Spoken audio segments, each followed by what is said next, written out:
All right, guys, we have got our match week 3 review here. We're going to talk through all the games, a variety of different things about each game, how each team's looking, and what everything looks like going into the international break. And again, we missed last week, but that was more of I was traveling and couldn't get that one out. But these will happen every week along with our preview videos for each week. They'll also happen. So why don't we go ahead and jump into it? We'll start with the first game. Chelsea 2, Fulham 0. Interesting one here. Chelsea 2.35 XG, Fulham 1.02 XG. Pedro with the goal in the 49th minute in the first half. Enzo, was it the 49th minute? Enzo, 56-minute penalty in the second half there. Now, interesting game this. Fulham played really, really well. We bet some Fulham +1, and in the preview discussed that this was a tough matchup for Chelsea, and it's because Chelsea's don't necessarily struggle with the ball, but they play much better when the other player has the ball, the other team has the ball. And Fulham, we're going to sit back here, and Fulham are better on the road, as we've talked about. They can come out of their shell, or they can play in a shell and then break out of it, which they're better at as well. So it kind of matched up for Fulham here. And the first half ran pretty much as expected, or as we expected it. And then Fulham have a goal taken away by some probably not a foul. Fulham will be hard done by. There are some ridiculous decisions gone their way here. So they have that goal disallowed, and again, they were the better team for the most part. Lots of time added on at the end of the first half, and then Pedro grabs himself a goal right before halftime, and things kind of fade away there. You get the penalty, which less controversial, but that makes it 2-0, and Fulham's head dropped after that, and Chelsea kind of ran the game out comfortably. So again, an interesting one, and again, I feel comfortable about how we thought about this game, and I feel comfortable after the way it played out about how we thought this game through. Results don't always go the way you think they're going to go but gameplay can, and that's kind of what we're trying to predict is gameplay mostly, and results normally kind of just work toward our favor in that one. But again, Chelsea did enough. They'll be happy with the 3 points, and again, Chelsea are trying to get better at controlling games in situations like this. And while it didn't work out necessarily in game control how they would have liked, the result's nice with the practice. So they'll feel good about that. I don't think Fulham will feel too poorly here. I know they didn't pick up any points, and they're frustrated and stuff like that, but they played well and, again, played how we thought they could here in a situation like this. And they shouldn't feel too badly after this game about the result. I thought they played pretty well for the most part, particularly in that first half. Some things don't go your way, and that's just football, and we're going to have to come to terms with that, but I don't think they should feel too badly in terms of how they played here. So an interesting game. Wanted to start the week off with some interesting stuff, some controversies and some other things like that. But in the end, a Chelsea win, and they'll be happy with their 7 points early on. Next, Manchester United 3, Burnley 2. Man United 3.63 XG to 1.2 XG. In our preview, we said this would finish 3-1. It didn't finish 3-1. It finished 3-2, but it played more like a 3-1.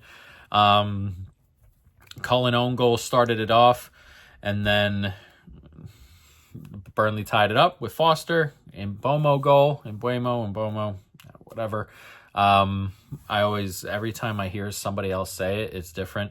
And then Anthony tied it up, and then a late Bruno goal, or a late Bruno penalty, gets United over the line. I think this is one of those ones, because of the mood around United after the Grimsby result, was probably more result-based for them than it was like necessarily process-based. The process here was good. Again, they were mostly dominant, pretty much front to back. You get a a couple goals on the break and a variety of those things. Those happen. And that's something that's going to happen to United all year long, particularly after the window's just closed. And they didn't really bring in a midfielder. If it's going to be Casemiro back there, if it's going to be Ugarte back there, and they're going to play the system they're playing, this is just what's going to happen. There isn't a ton of midfield protection in front of the back line. So there are going to be a lot of these. It's just going to happen. But the regular attack looked good. This isn't a good side, Burnley. Again, it's not a good defensive side either. So for them to create 3 XG from open play pretty much, and then get the penalty was mostly deserved. 3 goals here was deserved for the most part. So again, I don't think it's tough with United because their situation is we need results, which is completely fair. But the process in this particular game was good. And the process in the first game against Arsenal was good. And not so much against Fulham, not so much against Grimsby, but, that's the Grimsby situation's a little bit more funky. So we'll see. But I expect United to be in that mid-table area because of these things. But winning these games at home is a must, and having good games at home against these types of opponents is a must, and that came today. So they should, after, if you throw away all the emotion that's tied to Manchester United right now, if you throw all that away, it was a pretty decent day against Burnley. And Burnley, again, we'll continue to talk about Burnley every week, obviously, but the defense is just not good enough. There are spots for them to hit on the break. I thought they did okay versus Tottenham, and they created an expected goal there, created a 1.2 expected goals here, won the game at home versus Sunderland. So there are some slight positives going forward. At the back is a bit more of an issue. That's 6 goals in the 2 road games they're shipped now. So we'll have to monitor that as we go forward. Again, I think this team is going to finish in last place. The problem Burnley have currently, and obviously the season's just started, but you need to pick up points, and they have. But the other promoted teams have also picked up points, and they're not playing particularly well, but they're playing a little bit better, and they've gotten the luck factor to go with it. Like Sunderland, we'll talk about next, have 6 points, and it's they probably should be closer to 2 or 4, and they've got 6. So not only are you gonna have to dig out of a little bit of a hole to start, and again, we're very, very early, but not only are you gonna have to dig out of a little bit of a hole, but the other 2 teams are better than you. So it's a tough start. But let's talk about that Sunderland game. Sunderland 2, Brentford 1, 1.54 XG for Sunderland, 1.2 for Brentford. Both of these teams had a penalty. Brentford missed theirs, Sunderland made theirs. Lafay and a winner from Isidore in the 96th minute after Thiago opened the scoring in the 77th minute. And again, Brentford missed an early first half penalty there. So another even game, but we were just discussing. They've had 2 even games at home and found the finishes, and that's kind of what you need to do if you're going to not play well and stay up. And again, I'm not saying they played poorly here. This was probably a bit of a better performance, I would say, than the West Ham one against a bit of a better opponent.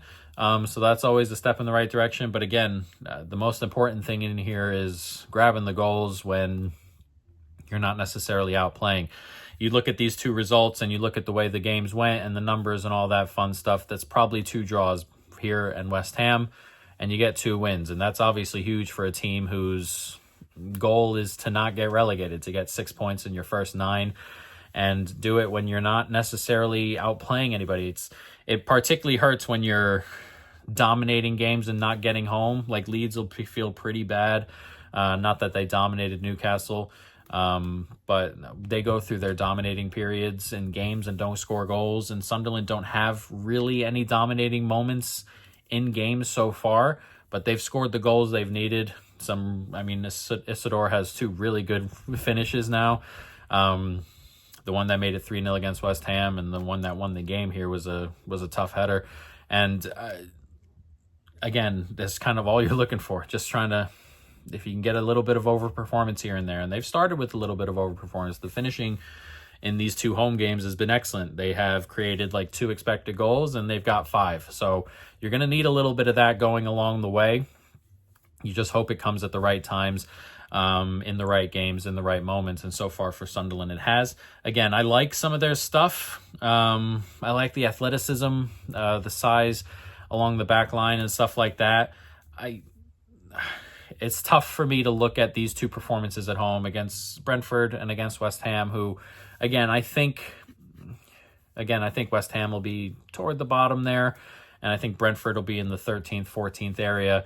But they're not like playing better than these teams at home, and it's not necessarily like a huge problem because they're not being outplayed at home or off the park or anything.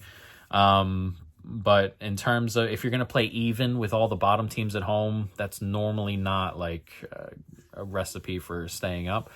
But it's a head start for a new team that's gelling itself together. And again, they'll take that any day of the week. Brentford, on the other hand, will feel pretty annoyed by this, I imagine. Again, they had the penalty early, shot a missed. They take the lead in the 77th minute and don't get this one home. So I thought they were, I don't want to say dominant, but they were comfortable, I thought, early. They were comfortable really up until the goal, and then they give away the penalty and things fell apart for them, and that's how quickly games can turn. And you cannot, in this league, with the amount of quality floating all over the place, afford to like let those things go. When you get a penalty and you miss it, it leaves you open, particularly on the road. So they'll feel annoyed. I don't think they'll feel too bad about the performance necessarily, but they'll be annoyed that they came away from this game with absolutely nothing, considering the way it went. So again, I think Brentford will be okay, but they probably let a point or so slip here. Tottenham, Bournemouth. Tottenham 0, Bournemouth 1, 0.19 XG to 1.59 XG. This was a bit of a fun one. We bet both teams to score here, and Bournemouth scored early, and I thought, hey, we'd get a over the line here. Did not happen, as Tottenham were well beaten here today. And we talked in the preview about Tottenham. They had 2 wins from 2, but it was quite flattering. So we were looking a little bit for some Tottenham regression. And again, that doesn't necessarily all come at once, but there are times where it all comes at once. And Bournemouth played Tottenham off the park a bit here. The press was good. The attacking flair was good. They score early with that Evan Nilsson goal, and it was a deflection that kind of took it over Vicario. But they certainly deserved it on the balance of play, 20 shots to 5. Tottenham had very little of this game whatsoever. They had a little bit late, and there was some like half chances late. I thought that Tell shot from outside the box was going to find the bottom corner there, but other than that, they really, really struggled. And defensively is where I expect Tottenham to take a pretty big step. I like the talent back there, and again, Ange's system made it really awkward for defenders on their own there. But Frank is not like going to like park in front of this back line, so they're still going to have to defend a lot of, breaks and 1v1s and stuff like that.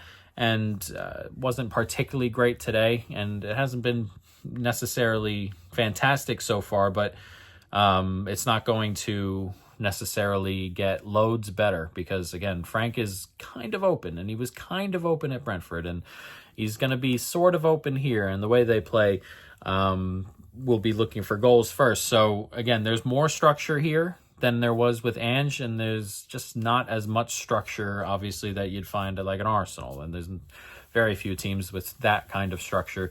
So we're going to be finding it in the middle, and it's going to be open, and the defenders are still going to have to win their 1v1s and defend well on the break and stuff like that. And again, didn't quite do it today, and Bournemouth, again, were dominant, very good.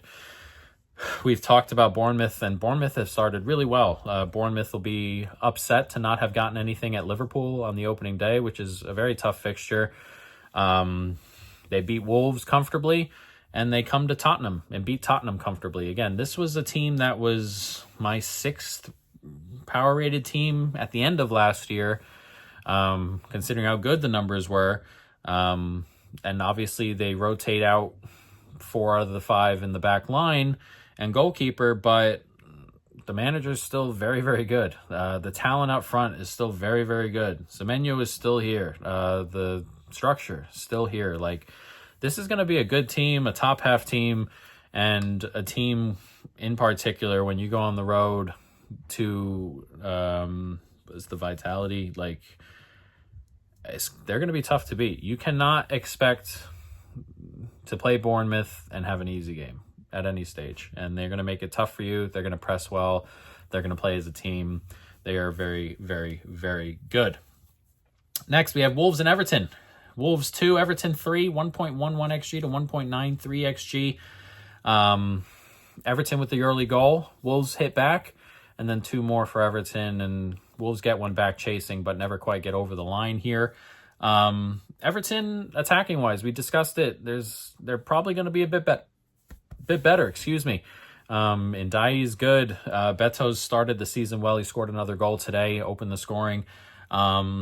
Dewsbury Hall has come in and, he's added a little bit of flair going forward. Grealish has got 4 assists already. He's gotten off to a really good start. This is a team that's going to just attack better. Whether they defend better or not, we'll see, or whether that kind of opens them up a little bit more, we'll see. But, until proven otherwise, it looks like Everton's attack is going to be a bit better and expected to be better. And it showed a little bit here. Again, 2 expected goals. They score 3 times. That Dewsbury Hall finish was outrageous, really, really good. And again, they did well here on the road going forward, which is not something Everton do often, or used to do often. You normally expect Everton to go on the road and sit and be comfortable in their block. Not here. Like, they go on, they think they're better than Wolves, and they play an open game, and again, they do well going forward. Wolves, on the other hand, had to fight back a couple times here, and defensively still look like a bit of an issue. We talked about them going forward the last couple times where it looked like they were kind of on the verge of breaking through and scoring some goals, and again, they did today. Just couldn't quite defend well enough to keep Everton out, and, these are the kind of games for Wolves that you want them to get points in if they're going to not be in a relegation fight. So they'll feel annoyed here to not get anything, and that they're sitting on 0 now, and now we're going into the break. Normally after that first break, things get a little bit more serious. We've had 3 games here, and we're done with we're still kind of gelling preseason vibes. It's time to kind of hit the ground and get going as other competitions fly in and things like that. So they're going to have to fight out of a little bit of a hole, but again, I think the attacking talent is there. It's a bit raw, so it'll be probably inconsistent, but there's ability there. Defensively, they're definitely going to have to play better, though, going forward. It's going to have to be a lot better than it was in this Everton game.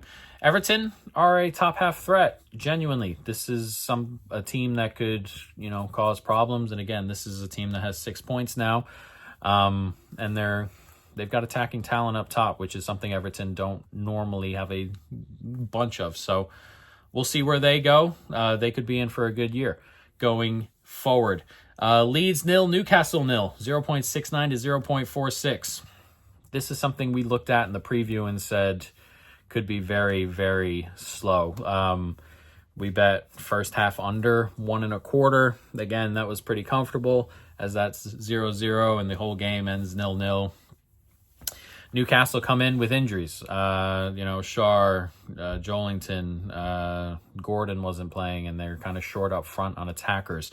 And they just played a pretty emotionally and physically draining game versus Liverpool on the Monday.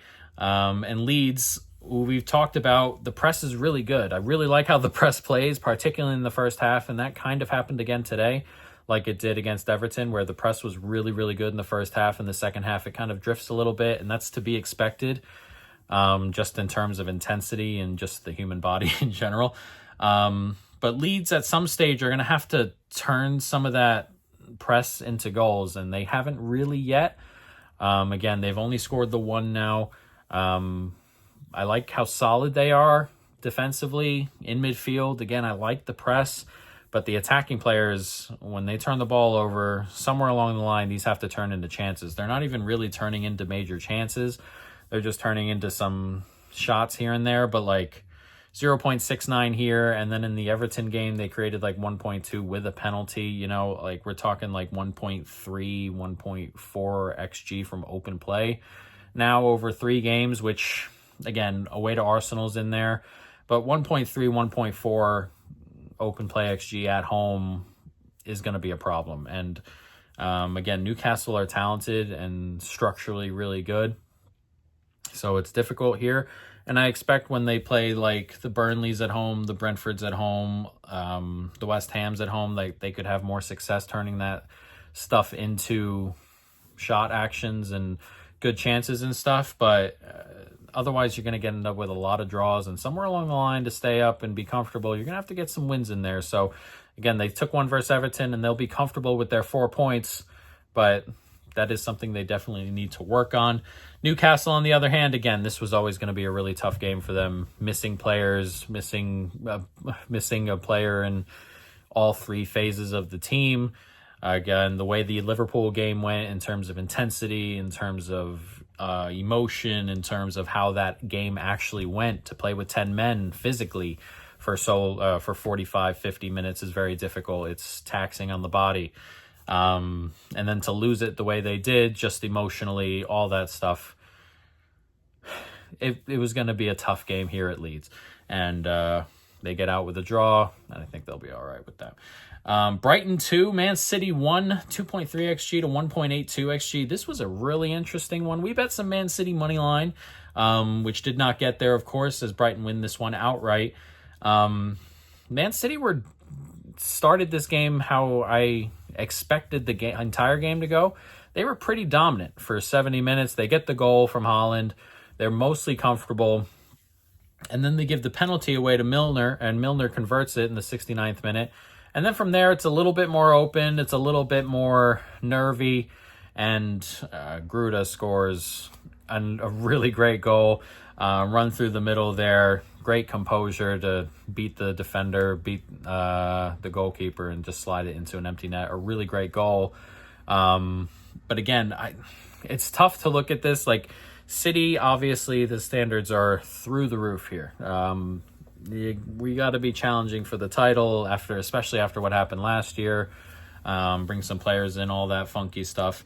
And again, I think they'd be really, really comfortable with how the first 70 minutes of that game went. It's after that. It's when they're chasing games, and their ability to defend and transition is really not good right now. It's just not. It wasn't good last year. It wasn't good this year, or it hasn't been good this year. And it showed again once Brighton tied this up and City had to have a little bit of a go, the gaps really started to open. And again, I mean, he had a free run through the middle there in the 89th minute of a tie game. So City are going to have to work on that. That's something City are going to have to find a fix for. Otherwise, they're not going to be in this title race.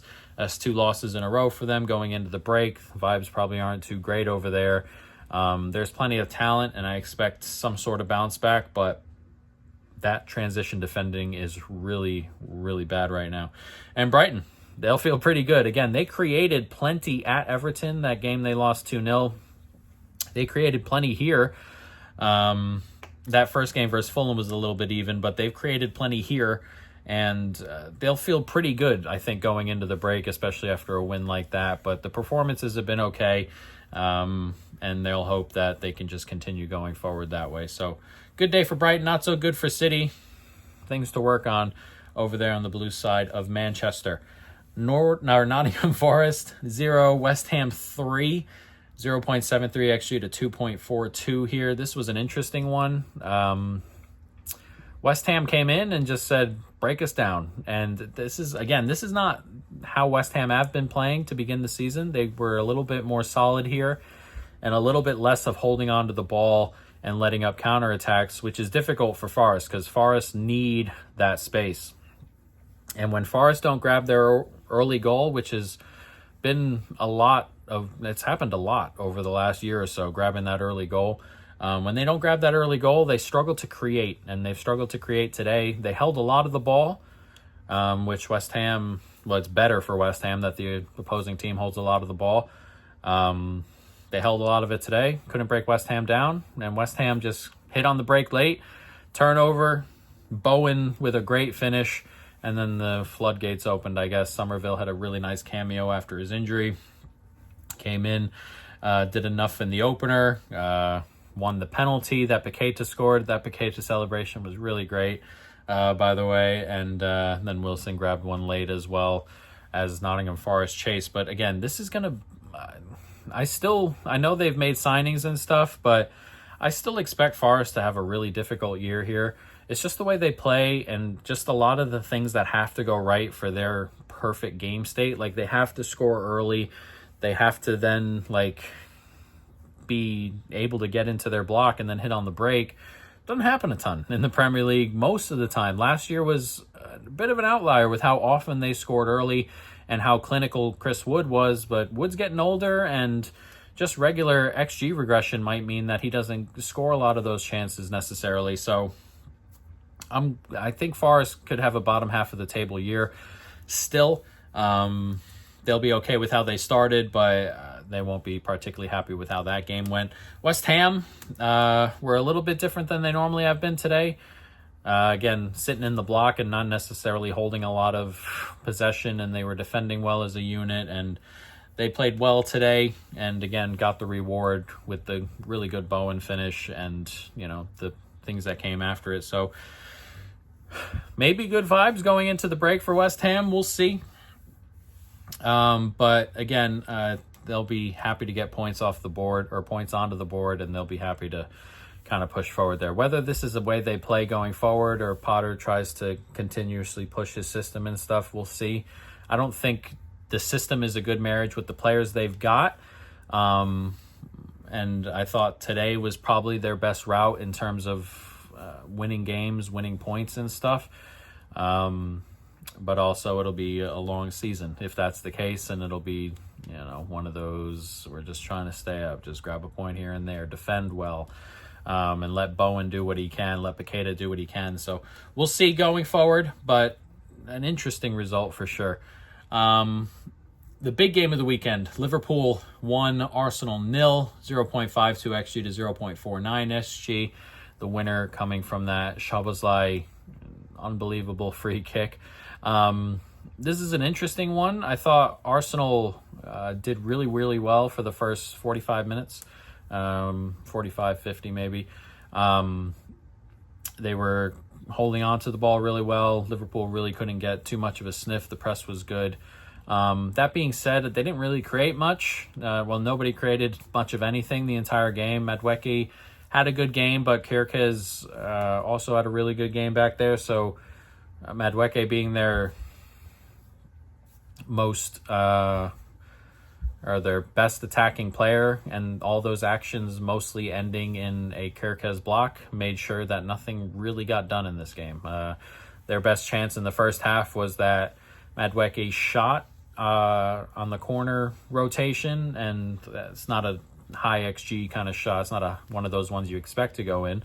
And then in the second half, I thought Liverpool took more control. They brought Curtis Jones on, who I thought changed the game for them. And Liverpool had the next half hour or so before the goal, just an unbelievable free kick. And then, Arsenal chased after that. So, again, not much between these two, and I don't think anybody... it's just one of those games. Sometimes you get these games where nothing really happens. They're big teams and they're title contenders and all that, so it'll be overanalyzed to death.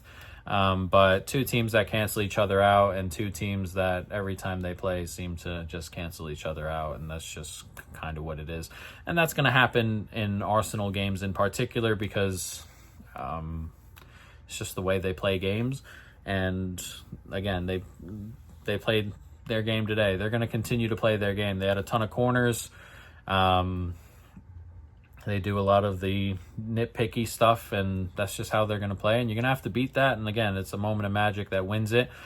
But if that doesn't go in, I mean, chances are this game ends as a draw, like every other time ever. Like, this is one of those games that was just destined for a draw, regardless, going forward. And they just not a lot of creation from anybody, not a lot of chance creating, a lot of conservative stuff late, and that's how we expected. Again, we said if this was tied after 60 minutes, both of these teams would struggle to kind of find a winner. Again, it took a crazy moment of magic to find a winner, but just the regular play, a whole lot of nothing today, and that's fine. Arsenal probably Arsenal shouldn't feel bad about their performance. Again, they dominated the ball the first 45 minutes until Liverpool made their second half changes. They dominated, and then Liverpool, again, it's more of a Liverpool mark that they get better in the second half with just the way they make adjustments. That happened again today. But Arsenal probably shouldn't feel too bad about coming here and, holding Liverpool to very, very little. And the performance was perfectly fine. And Liverpool will, again, Wirtz played like way, way better in the second half. That's what you're looking for from Wirtz. Szoboszlai continues to play at an outrageous level. Kirk has had a really, really great game, so they'll feel good about a couple of things. And the creation, again, not a lot today, and it hasn't been a ton of creation going forward, but they are filled to the brim with elite players, and they've just added an elite player in Ishak. So going forward, even when you're not playing well and you have elite talent, they're capable of that. And they haven't started particularly well just in terms of game-to-game stuff, but the talent has come through and won them games, and you expect the performances to just continue to get better as the season goes on. So for them to have 9 points, for them to have a win over Arsenal, they'll feel pretty good going into the break. Aston Villa 0, Crystal Palace 3, 1.14 to 2.65. Great win for Palace. I don't know what's happened to Aston Villa. We discussed this on the preview, where I have no idea where the creation's gone. They create absolutely nothing in the first 2 games. They created absolutely nothing today. 1.14 XG on like 13 or 14 shots is not good still. They're struggling to create chances consistently. And some of the goals they gave up were, you give up a penalty, but it was a really good run, and poor marking from the defender to kind of leave him on. But you get the penalty, and then the Gahey, it's a bad turnover, and a Gahey with a really great goal, and late set piece and a dead game type thing. But they're creating nothing, and I don't know what's gone on. I don't know what's happening. Whether it's Emery being found out, or just the attacking talent's not very good anymore, or whatever it is not working going forward. Now, there's time, and they've bought some players in. I think they bought Sancho in. We'll see. I have to double check on that. I know they bought Harvey Elliott in, who's an interesting player. As a Liverpool fan, like the midfield, if he's going to play at the tip of the triangle in midfield, it's going to be you're going to need to defend a little bit better at the back end, because it'll be a little bit more open. But Elliott's a good creator and a good shooter and gets his shots off, and that's probably a good addition for the going forward. But they need to find something. It's been really, really, really bad. It's definitely the most surprising start of any of these teams so far, I feel like, in a bad way. Really, really horrible. Palace, on the other hand, will feel pretty good. Got themselves a 3-0 win on the road. They're going to keep Gahey, it looks like, as well for the season, and they've started well. They get that draw at Chelsea. They get the win here. They've started well, and they'll hope that maybe they can push for Europe in what seems to be some type of send-off type season for some of these players. Like, I don't expect Gahey to be there next year. I don't expect Glasner to be there next year either. So we'll see. We'll see what that looks like going forward. But Palace continue to be solid defensively and continue to have talent up front. Again, Mateta is a big old boy and difficult to deal with. That Yeremy Pino, who's been on a lot of big clubs' radar, it felt like a couple years ago, is still only 22. His cameo was really nice. They may have a player there as well to replace Eze. So And again, they're really solid at the back, so they'll be really happy with their start, and they'll see what their season looks like with Europe coming. Aston Villa, on the other hand, also have Europe coming, but they are playing genuinely horribly, and hopefully they can fix something over the break, guys. But that's it. That's all we're looking at here. Match week 3 in the books. We got ourselves an international break, and then we'll be back going forward. Going forward, we may add a couple of other leagues in, or we may do a video on some big games and some other leagues and stuff like that. As we get numbers starting to pour in. After 3 or 4 games, you get some numbers in, and you can at least have a thought that way, even if you're not necessarily watching the games in and out like I do in the Premier League, but we can have some thoughts on the other ones there. But there we are, Match Week 3 review in the books. Interesting.